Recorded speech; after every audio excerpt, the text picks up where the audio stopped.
Hughie Fury fights on Saturday. I believe it's Saturday, not Friday. Correct me if I'm wrong here, people. I believe it's, Saturday. In Bulgaria against Kubrat Pulev in a IBF final eliminator. I was having a debate with a Fury fan in my Facebook group the other day. Shout out to him.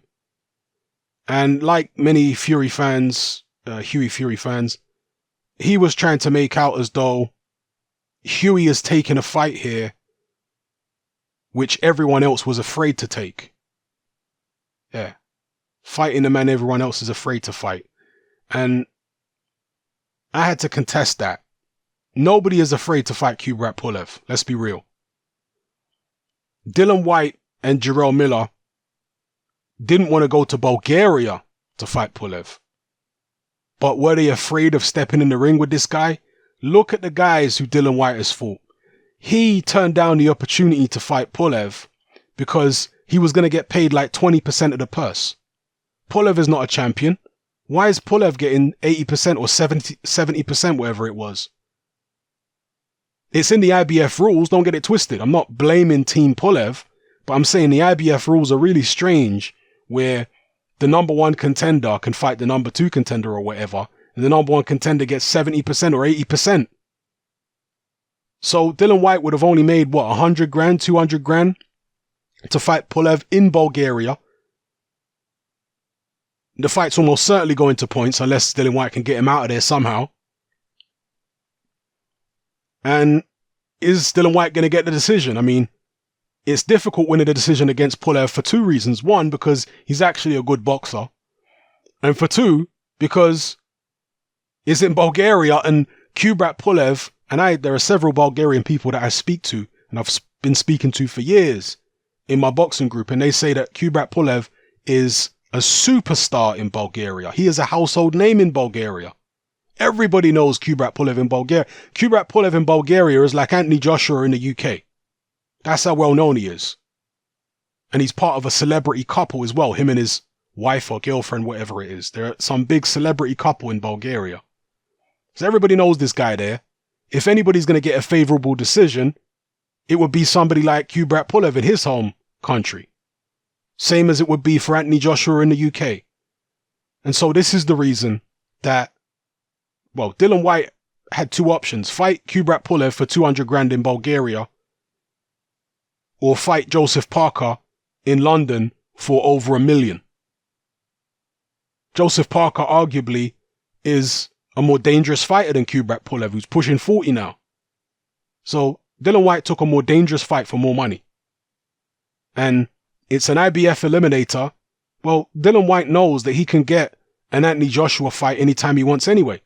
As long as he keeps winning, he knows he's going to get a Joshua fight because Joshua has constantly expressed a desire to face Dillian Whyte again in the ring. So Anthony Joshua is willing to give Dillian Whyte a voluntary shot anyway.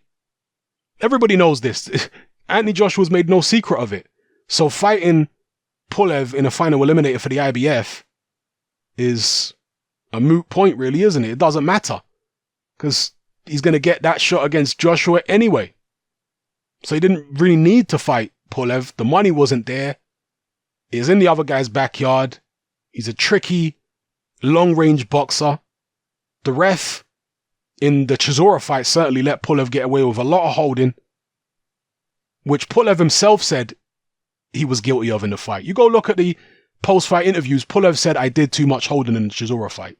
Because the holding is something that Pulev criticized Klitschko for doing. There was a lot of beef, a lot of animosity between Pulev and Klitschko before they fought. Klitschko said that he'd never come across somebody so disrespectful as Kubrat Pulev. Because Pulev was saying he's not a man and he holds and he does this, that and the other. But then when he fights Chisora, he was fighting like Klitschko. So he himself felt a little, I don't want to say embarrassed, but you get what I'm saying about his own performance. But he was allowed to get away with that kind of thing against Chisora. It wasn't anywhere near as bad as like Klitschko against Povetkin or anything like that, but it was still a lot of holding. He might be able to get away with that against Dillian Whyte if Whyte had fought him. So Whyte did the right thing, taking on a more dangerous guy for a lot more money. As far as Jarrell Miller, again, Miller would have been on 20 or 30% of the purse in Pulev's backyard. Now, Miller did not go and fight somebody more dangerous than Pulev. So Miller has got far less of a reasonable excuse for not taking on Pulev than Dillian Whyte. Dillian Whyte's reason for not taking a Pulev fight, very reasonable, very logical. Rational, perfectly fine. Fighting a more dangerous guy for a lot more money, yeah, that's cool. Jarrell Miller, on the other hand, didn't fight a more dangerous guy, fought a less dangerous guy, but I don't know what he got paid. Maybe he got paid more money because literally, whoever was going to fight Pulev would be getting, what, 200 grand, 150 grand, something like that for fighting him. That's it. You know? So they're not going to be getting big money for fighting him. I don't know what Miller got for his two most recent fights against Johan Duopa and Thomas Adamek. Maybe he got a lot more than 100 grand or 200 grand. Maybe he did. You know? And also Jarrell Miller's trying to hunt down this Manuel Char or Freza, you know, for the WBA regular belt. That's what Jarrell Miller's trying to do, which is an actual championship. Even though it's a secondary championship, it's an actual championship, which is better than fighting a final eliminator. So again, nobody is scared to fight Kubrat. This is not a man who strikes fear in the hearts of other heavyweights like Jarrell Miller and Dillian Whyte. No. Do we have to give Hughie Fury credit for taking the fight when nobody else was taking it?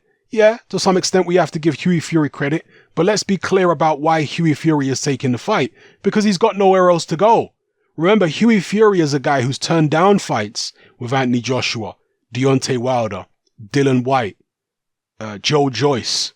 Okay? He's turned down fights with multiple heavyweights over the years. Sometimes he turned down the same fighter more than once.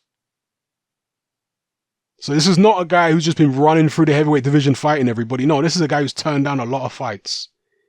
Why is he facing Pulev in his backyard? He's got nowhere else to go. He doesn't have a deal with a major network. He fights every now and then on Channel 5. He fought Parker on YouTube. And from what I've heard, paying Parker, which was difficult for Mick Hennessy, who's a small-time promoter, the person who promotes Hughie Fury, paying Joseph Parker put the Hughie Fury team into financial difficulties. This is my understanding. Financial difficulties that they're still trying to get out of. And I don't necessarily mean financial difficulties with the bank. All right. And I'll leave it there because I don't want to put their personal business out there. So again, not necessarily financial difficulties with the bank, but financial difficulties. So they had to take this fight. There's nowhere else for Hughie to go. What other heavyweights does Mick Hennessy have? How many dates does Channel 5 have? They were backed into a corner and they have to take a risk at this point. They have to go for it. And the Kubrat Pulev opportunity is the only opportunity for Hughie Fury. There's nothing else on the table. The other guys, Miller and Whyte, they had other opportunities elsewhere. Hughie Fury doesn't. So that has to be said. But nonetheless, I'm going to be tuning in to watch it. I hope it's a good fight. Neither guy is particularly aggressive. Neither guy is known for being exciting. But sometimes those fights can surprise you. I remember years ago, a fight in the UK between Frankie Lyles and Tim Littles, which wasn't expected to be exciting, and it turned out to be an absolute thriller between two counterpunchers, two boxer punchers who normally aren't in thrilling fights, but they definitely pulled out all the stops on that particular night. Let's see if that can happen here. I'm expecting Kubrat Pulev to get a decision win here. That's what I'm expecting. Kubrat Pulev can box. He is getting on in age. He's nearly 40 years old now. He's only fought for the heavyweight title once before against Klitschko. He got knocked out in that fight. Since then, he's put together a string of wins. And he's incorporated more holding into his game. But other than that, he hasn't really changed much as a fighter. He's very jab heavy. This will be a fight between two of the best jabs in the heavyweight division. Hughie Fury's got a very good jab. Pulev's jab I don't think is as fast as Hughie's jab, but it's heavier. Pulev's jab is very powerful. He actually rocked Vladimir Klitschko with a jab early on in their fight. In the very opening seconds of the fight, he rocked Klitschko with a jab. You can see Klitschko's legs clearly shaking from the heavy jab that Kubrat Pulev lands. So his jab is a powerful shot, but Hughie Fury's jab is faster. Yeah. Going to be an interesting fight. Hopefully not a boring one. Hopefully we see some action and hopefully we get a fair decision. But I am expecting Kubrat Pulev to get the decision one way or the other. Whether it's a fair decision or an unfair decision, I see him getting the decision. Let me know what you guys think in the comment section below. Does Hughie Fury need a knockout to win? I guess that's what I'm saying. Can he get the knockout?